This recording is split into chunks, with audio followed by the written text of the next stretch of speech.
Hello and welcome to the 2021 Cleverley Associates Spring Summit, addressing price transparency's key questions. My name is Jamie Cleverley. I'm president here at Cleverley Associates, and it's my pleasure to welcome you to today's event.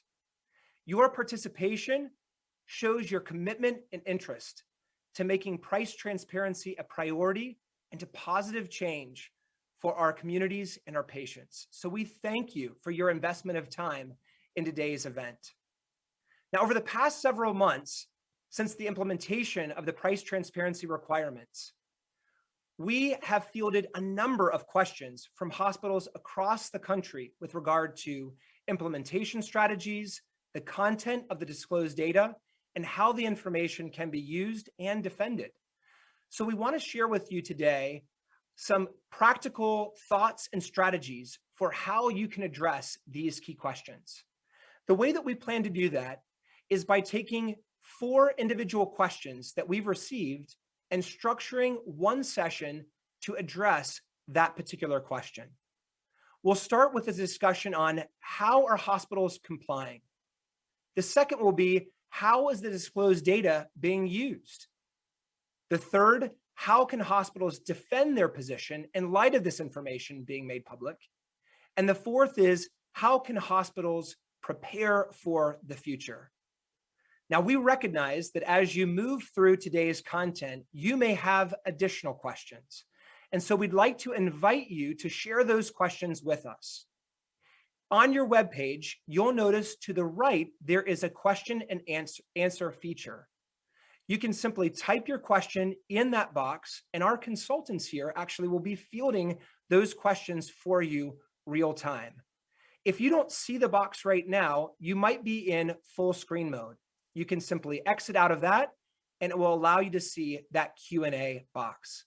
So we invite you to share those questions with us, share a comment, and we'll be looking forward to some interactive dialogue as we move through today's content. Again, thanks so much for joining us. And with that, we'll look forward to digging into this first question. How are hospitals complying? One of the things that we've recognized in this is that in the months leading up to these requirements that were effective on January 1st, hospitals struggled with understanding what the requirements meant for them in terms of compliance and how to specifically comply from a technical standpoint. And so we want to share some information with you about the actual requirements and then move the majority of our time into how hospitals have evaluated their compliance position relative to peers across the country. So we'll start by digging into that first piece. Before we can kind of dive into how hospitals are complying, we feel like it's important to probably get a sense of a refresher of what those requirements are in effect today. With that, I always think that it's helpful to sort of set the stage with a little bit of a timeline. And you're going to see several bullet points on this particular slide. And there's just a few things that I want to highlight here. The first is, I think it's important for us to recognize that all of this began back in 2010 with ACA. And so the language that we're dealing with today in terms of the price transparency requirements all really relate back to fundamental language that exists in ACA. And there's some interesting things that sort of center around that point. One is, right now we know that actually before the Supreme Court is going to be a case involving the ACA and its sort of ability to withstand that legal challenge could actually dictate where some of this transparency requirements will go both now and in the future. For instance, if the entire rule were to be struck down, then in essence, the transparency requirements that we have today would also be struck down. So there's a lot at stake in the Supreme Court challenge, which is why many people are so focused on what the outcome of that will be, whether it will be whether the entire rule will be upheld, or whether there will be portions like the individual mandate that will be struck down. If it is selective in terms of what portions are struck down, the prevailing kind of legal opinion is that these associated rules, and again, transparency is one of them, would also withstand. So kind of keep that in mind as you're watching that play out in the proceedings in the weeks to come.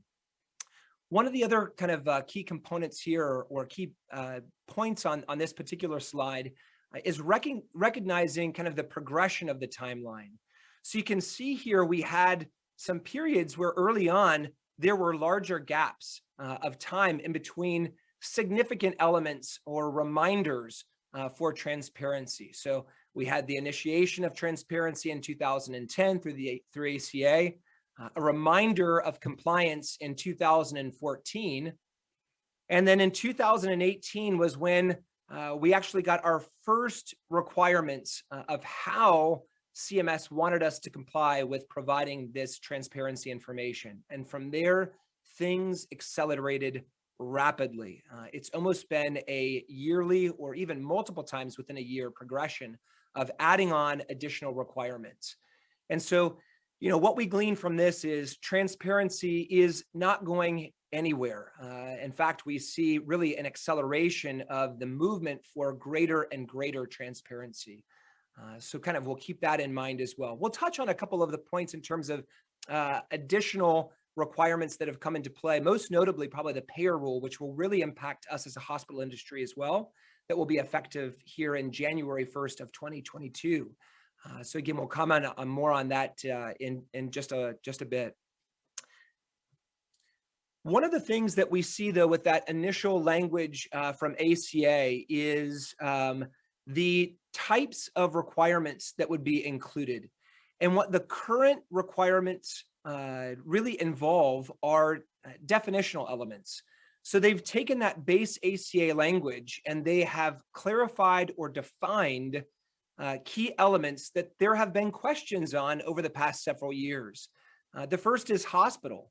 Who has to comply? And essentially what these latest requirements would tell us is that everybody essentially needs to comply. Unless you're a federally owned or operated institution, you need to be complying with these new requirements. The second is items and services. There were questions around when you say items and services, what does that mean? Is it everything? Is it subsections? Do I include drugs and supplies? So the current requirements have laid out guidance for that. And essentially, again, it is all items and services. The next is standard charges. There were questions as to what does charge mean? We believe that it means our gross charge or our list price for these services. And what CMS has done here is they have really just widened out the playbook here to say, again, no, it's everything. We want to see your gross charge. We want to see discounted cash pricing. We want to see payer negotiated rates, which of course was the big lightning rod in all of this. And then, we also want to see kind of min and max statistical elements for those payer specific rates as well. So again, you're probably recognizing a theme here. Nothing is small in this rule. They're asking for everything in each one of these key definitional elements. And the final is format. How do they want to see this information? And they've disclosed two primary ways that they want the information to be provided to constituents. And those two format methodologies are a comprehensive machine readable file and then a consumer-friendly shoppable services disclosure, which could come through either a file itself or a web tool. On the machine readable file, there are different components there that need to be met. And on the consumer-friendly shoppable services, there are different components that have to be met. We won't go through detail here. There are reference points here that describe this. And again, our point in sort of bringing up some of these pieces today is to give just a refresher for some of the requirements and not to go through in great detail. We did want to point out one thing, though, on the machine readable file, and that is how this particular file should be structured. Some of the key questions that we get really are with regard to this element. Given all of the different definitional kind of components for the standard charge, and then also the definition of items and services, people have really wondered, how do we actually put together this file in a meaningful way? Is it even possible to do so? And so what we've done on this particular slide is illustrate the 5 different definitional elements of standard charge, as well as those for items and services, and provide where these elements kind of tied together to be technically feasible and where they are not technically feasible. CMS actually also supported this point. There was an MLN call that they had in December 2019, where they basically said, we recognize it's a challenge to kind of consider the combination of some of these. And so we will permit hospitals to structure their files in sort of subcomponents, so long as those subcomponents or sub-worksheets, if you will, are still all contained within one machine-readable file. So with that, many hospitals and really kind of us as a consulting firm have structured these files in sort of multi-tabular or multi-component segments because it's difficult to actually structure these in a way that you could have one giant worksheet with lots of columns and lots of rows to accomplish the disclosure of each of these elements. So the first is sort of this gross charge at kind of the per service unit level. We kind of assume or recommend that that's your CDM disclosure. So your gross charge disclosure at that service level really would look a lot like you had for the FY19 disclosure requirements. There are some additional components that have been requested there, things like revenue code and HCPCS code, which were not a part of the FY19 requirements. So you would now want to actually have those billing codes included in your disclosure for that particular component. The second kind of area or second worksheet, really, if we're thinking about structuring the document this way, would be your discounted cash price. Now, CMS has requested both a display of services and service packages. They've also requested professional fees to be provided. Recognizing that sometimes this discounted cash price information can really sort of go across all of those lines, you could provide that information in one distinct worksheet.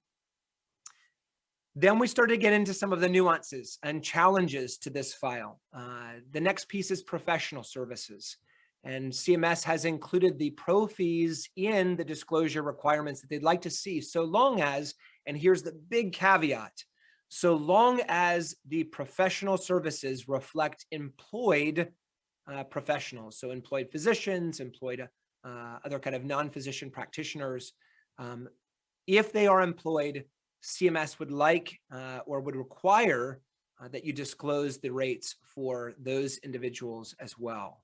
Now, there's been a lot of ambiguity around this because CMS did not formally define what employment means. In fact, they said, we choose not to define employment. So with that, a lot of folks around the industry have looked and said, gosh, if I don't know what employment exactly means, I don't know if my structure would support disclosing this. And that's a real key point because as we start to explore how hospitals have been complying, you're going to see this reflected in the disclosure data very acutely. So again, keep that point in mind. The final elements all relate to the payment rates. And again, this was the lightning rod in all of the requirements, disclosing these payer-specific negotiated charges. And again, charge in this instance is not your list price. It is the rate at which you've negotiated with your payers. Now, for this, they want to see this for services and service packages. Now, what we recognize is at the end of the day, really almost all of a payment environment as it relates to our payers is at the claim or aggregated level, this sort of service package level. Even in some cases for percentage charge contracts, we see where the claim in its entirety is obviously being adjudicated, and you might have even different percentages or different carve-outs that can apply. That being the case, we believe that an encounter level view of this information or a service package level view is not only heavily supported by the rule, but also probably makes the most sense in terms of communicating this information. And again, we'll spend a little bit more time on this a little bit later in our day. But it's important to kind of recognize how this file can be structured and how each one of these components is really on its own a distinct component, because now as we start to kind of move into how hospitals are complying, recognizing these distinct components will really be critical as we look at who is disclosing which particular points. So with that, I'm actually going to turn our presentation over to Sean Gardner. Sean has been coordinating our firm's review of these disclosure documents and has some really interesting research to share with you on how these different components are being disclosed. So I'll turn it over to Sean now. Thank you, Jamie, for the introduction. My name is Sean Gardner. I am the Client Success Consultant here at Cleverley Associates, and I conducted the research around pricing transparency at our firm. We looked at 137 health systems with 10 plus hospitals within the health system itself, which represented 3,358 hospitals in total. The first thing that we'd like to take a look at is some of the insights that we found within the data when we conducted the research. The Wall Street Journal recently published findings that many hospitals across the nation were hiding their transparency information from web pages through search engines by using blocking code. We did not experience that in our research. The way that we conducted our research was using the health system's webpage and their search engine in itself. If there was a tab available within the webpage that indicated a pricing transparency website, we would use that to find the files necessary for the data for the pricing transparency. But we would also use keywords to search within the system itself. Keywords such as machine readable, pricing transparency, pricing, standard charges, and charges in itself. I do find it interesting that we did experience some difficulty in finding the files, even with searching within the website. Congress recently wrote a letter to the HHS through the Committee of Energy and Commerce that stated that it was difficult for consumers to access the pricing information. We did experience that in our searches as well. Sometimes when we use keyword searches like machine readable, pricing transparency, or pricing, it would actually come up with a no results found on the website, which I did find interesting. It's not to say that the information wasn't there, because through further research, I actually did find the information through the health system. So I'm not certain if the health system is actually blocking the information through their own webpage searches, or if it was just located in a different page in itself, but I did find that interesting to note. We also found that the majority of systems did have pricing transparency dedicated pages. When we did find the pricing information, however, it was more common for it to be directed to the pricing tool for the consumer shoppable than it was for the machine readable. Some even often advertise that the machine readable file provided was going to be provided within the tool in itself that they promoted, but it was not located within the tool in itself. So we did have some difficulty finding that information. The next thing I'd like to talk about is some of the language that we actually found within the web pages itself around the machine readable files. About half of the files that we examined included some form of disclosure agreement prior to viewing the file. What this actually meant was we would have to read the disclosures and then actually click accept before we could ever even view the machine readable file in itself. This was, again, about half of the hospitals that we examined would have us click the accept button. One system in particular required individuals to watch a video explaining what the CDM was and how pricing works prior to viewing the file. It was a very interesting video, but you actually had to watch the whole YouTube video before you ever even clicked accept and were able to view the machine readable file. Most hospitals offered also some other form of price estimates for the potential patient. In addition, many hospitals used disclaimers to discourage the consumer to use the machine readable file for pricing information itself, and would oftentimes direct it towards their patient financial services department or another line to reach out for pricing estimates. Some of the examples that you're seeing on your screen right now are from two hospitals in particular that we looked at, and you will see that one of them says that this is the hospital's machine readable pricing file, but they strongly encourage the patient to use Ascension's easy to use pricing estimator available at their pricing estimator, ascension.org, to obtain pricing information. This is just one example that we saw where the hospital, would try to encourage the patient to use a different format other than a machine readable file to receive the pricing information that they're looking for. Below, you will see another example from Northwell Health, where they're doing something very similar that Ascension was doing, where they noted that the machine readable file and the information for the machine readable file is included below, but that they would like them to actually view the charge information through their pricing estimator tool, or even reach out to them in particular for financial assistance.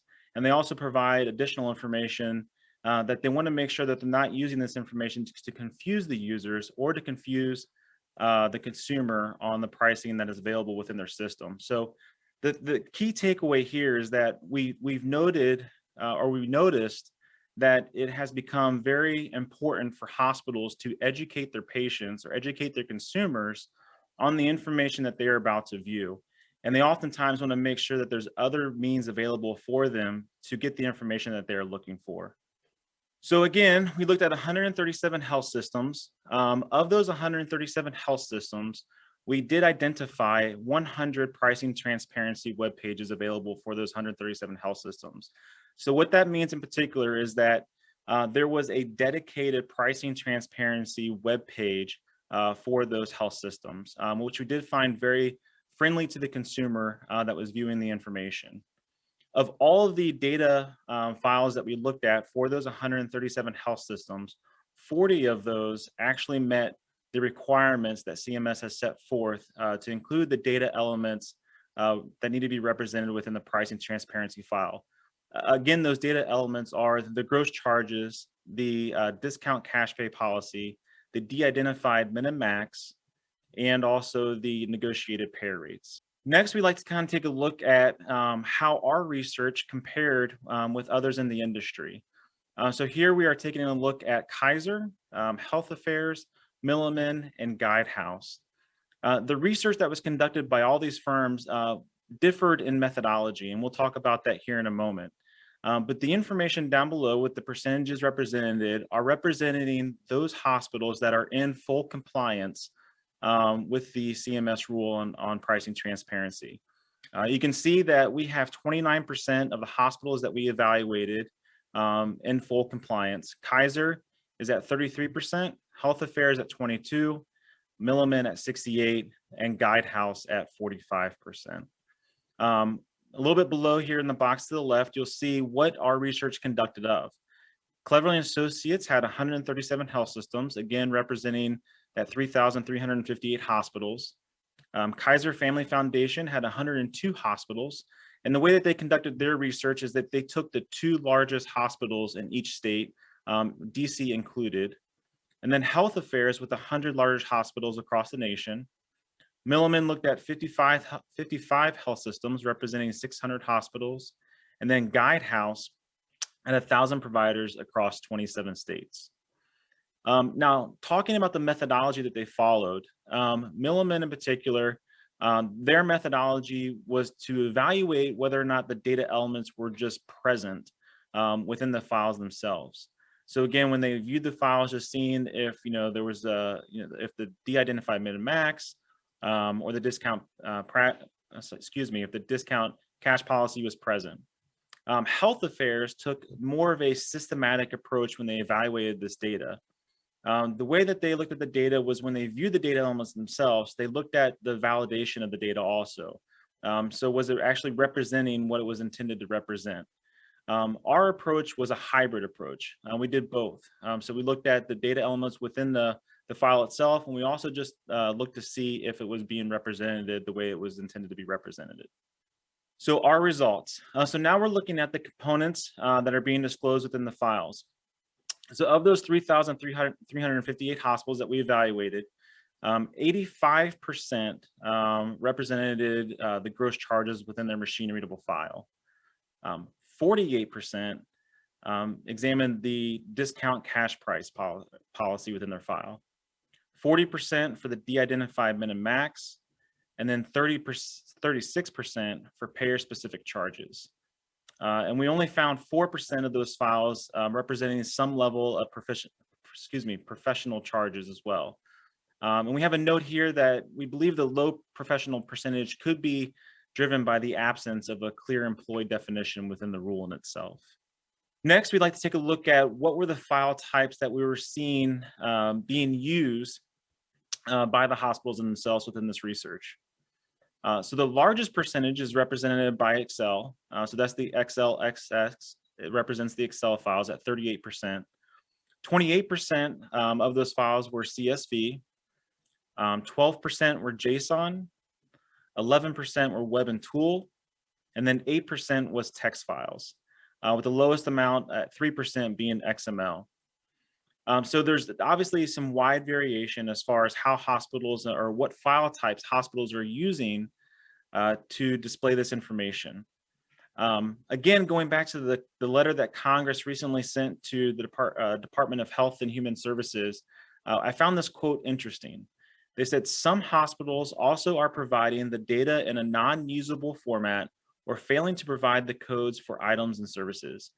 I think it's pretty apparent what they mean by format or failing to provide codes for items and services. But what I find interesting is that they call out the hospitals are providing the data in a non-usable format. Without getting any more detail from Congress within that letter, we are left to assume that what they mean is that 11% that's being represented by the web and tool format. Since the web and tool format is not machine readable, our assumption there is that maybe what they are trying to identify in that statement. We also noted down below that even though a high number of hospitals are using similar formats, data within still varies greatly, making the data extrapolation and comparisons difficult. And this is something that we'll evaluate further within session 2 of the Cleverley Summit, as far as how the comparisons of the data is moving forward. We also looked at the consumer shoppable portion of the transparency regulation. And within this research, we also looked at the same 137 health systems representing those 3,358 hospitals. What we ended up finding was that a total of 119 of them did comply with the consumer shoppable tool itself. I notated that there was 15 of them that did comply, but within those 15, there was only either one general payer category, or they actually required an email for the user to input, and we'll talk about that here in a little bit more, or there was no uninsured option at all, or there was other barriers of entry that were noticed when we're trying to use the consumer shoppable tool. So obviously the interpretation of their compliancy can still be left up in the air given the regulations that we're evaluating from CMS. But I just wanted to notate that that 15 of those kind of represented a different category and how we saw the others responding. Of those 119, we did find that 40 of those, so the same number that respond with the machine readable file, did have compliancy as well. The disclosure type that we noticed with the consumer shoppable file was we had 6 that provided it with a downloadable file or a web page table. The vast majority of them, 113 of them, utilized a web-based tool. Some additional observations that we noted with the consumer shoppable research was that 90% of the tools in themselves use that the CAPTCHA security coding to where it just makes sure that you're an actual user prior to viewing the information and you're not just a robot or an AI coming out to gather the information. Numerous facilities also had a member login and then also a guest user access for pricing tools. More commonly, that was associated with a MyChart. However, we did see it with other tools as well. Our assumption is that the information is the same. We just wanted to make sure that we call that out, that there was different login opportunities for users that were coming in to view this information. We also had noticed that many of them asked for emails, but only a few required it. An example is down below some of the patient information that one of these tools was asking the consumer to fill out. And even though we don't believe that it's not compliant for them to require the email in itself, it is in the spirit of the rule to make the information as accessible as possible to the consumer with the fewest barriers of entry. And so you can see over here to the left, the final rule and transparency requirement is that it's prominently displayed on the hospital's website and to be accessible without charge and without having to register or establish a user account or password. So I think that, the email, requirement, it may be in one of those gray areas. And as far as the spirit of the rule in itself goes, maybe something further for hospitals to evaluate. That is the research that we conducted. I hope you found the findings interesting. I am now going to turn it back over to Jamie to discuss, after we review that information, how should we potentially change our compliance moving forward. Thank you. Great.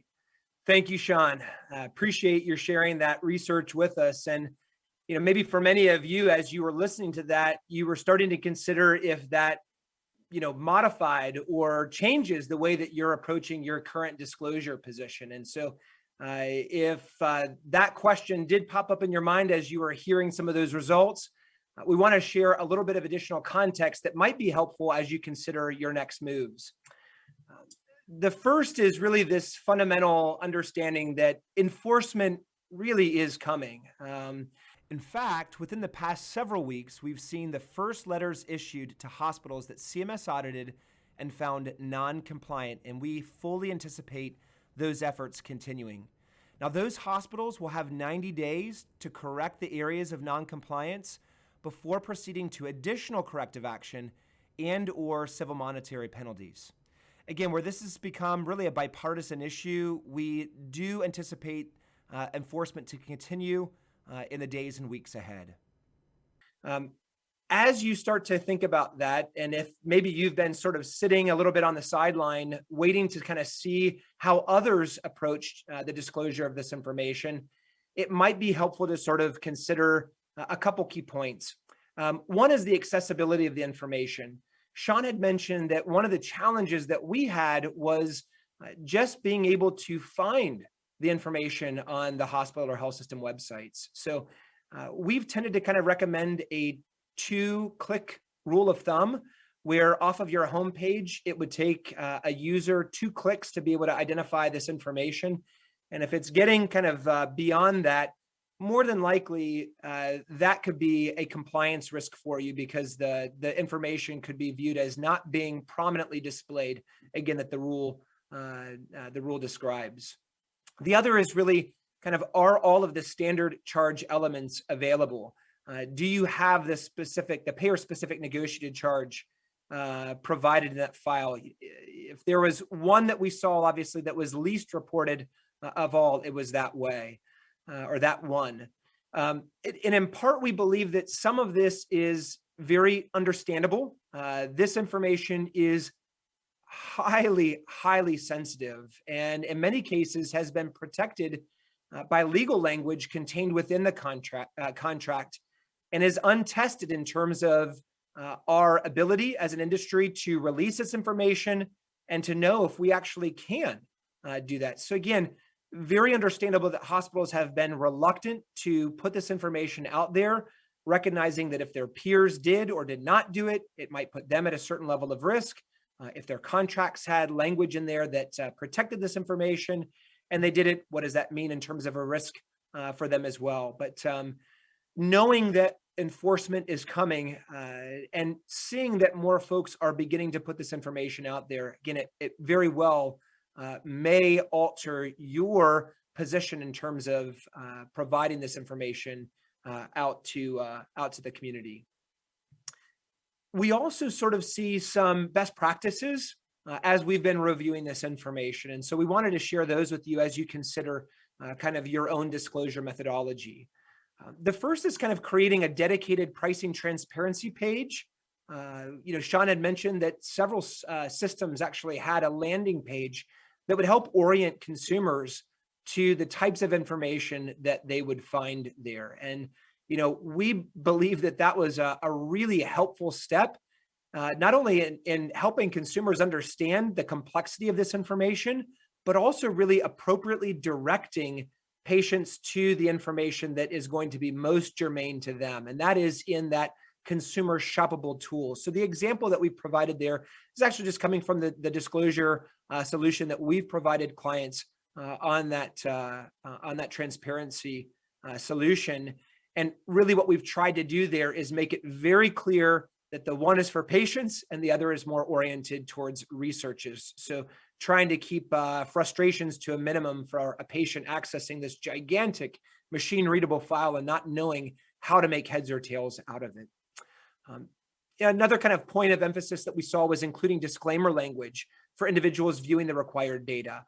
Sean brought up 2 health systems that had some language there, and certainly we saw a number of others that really kind of thought through helping to kind of have patients understand the strengths and then also the limitations of the data.